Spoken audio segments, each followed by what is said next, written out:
Pastor Ed here with Daily Devotions for Tuesday, August the 1st, 2023. Hard to believe it's August already. Where did June and July go? Well, we started last week looking at what constitutes an abundant life, at least according to Jesus in the Bible. Remember, Jesus said in John 10:10, probably my favorite verse, I came that they may have life and have it abundantly. Well, the reading for today is Luke 10:25 to 37, the parable of the Good Samaritan that I'm sure you've probably heard before. And it goes like this: just then a lawyer stood up to test Jesus. Teacher, he said, what must I do to inherit eternal life?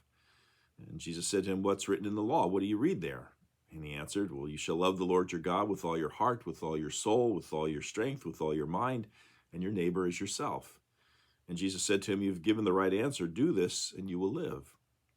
But wanting to justify himself, he asked Jesus, and who is my neighbor? And Jesus replied, a man was going down from Jerusalem to Jericho and fell into the hands of robbers, who stripped him, beat him, and went away, leaving him half dead. Now by chance a priest was going down that road, and when he saw him, he passed by on the other side. So likewise a Levite, when he came to the place and saw him, passed by on the other side. But a Samaritan, while traveling, came near him, and when he saw him, he was moved with pity. He went to him and bandaged his wounds, having poured oil and wine on them. And then he put him on his own animal and brought him to an inn and took care of him. The next day he took out 2 denarii, gave them to the innkeeper, and said, take care of him, and when I come back, I will repay you whatever more you spend. Well, which one of these 3 do you think was a neighbor to the man who fell into the hands of robbers? And the man said, well, the one who showed him mercy. And Jesus said to him, go and do likewise. Some years ago, the following test was given at the Harvard Divinity School. Harvard, of course, attracts some of the very best and brightest students, not only from this country, but literally from around the world. And the test being given was for a course entitled Christians in Society. It was a tough test designed to be a full 3 hours long on the subject, being a moral Christian in an immoral society. Well, because of its length, the professor had scheduled a 10-minute break halfway through the exam. The students were allowed to leave the room, get some fresh air, and then they would come back and finish taking the test. The students, once again some of the most gifted in the world, were writing fast and furiously for the first 90 minutes on what it meant to be a moral Christian in an immoral society. And then came the break, and the students went outside into the courtyard where they found some iced tea and cookies set out for them to snack on.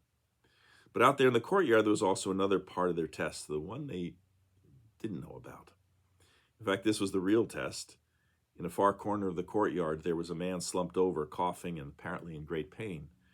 Now, some of the students were completely oblivious to the man's predicament. They were so wrapped up in their own little worlds that they never even gave him a second thought.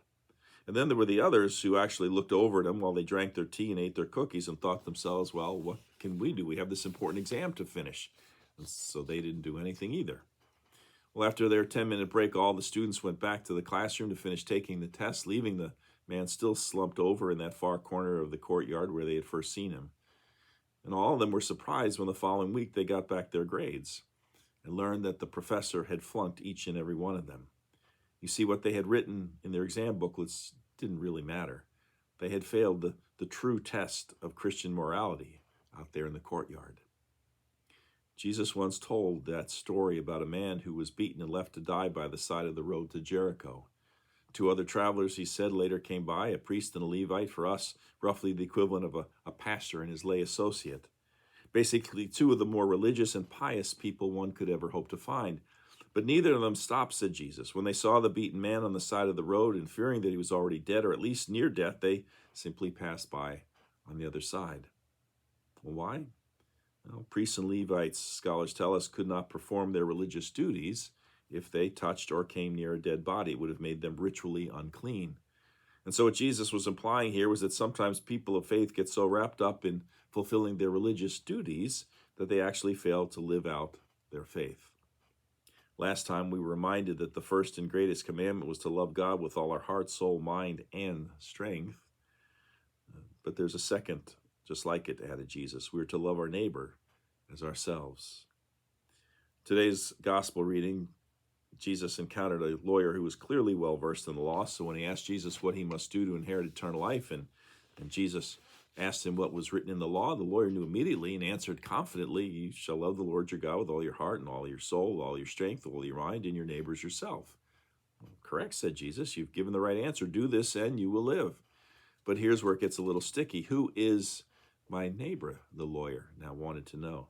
The New Revised Standard Version of the Bible that I read for you says that the lawyer asked this question in order to justify himself.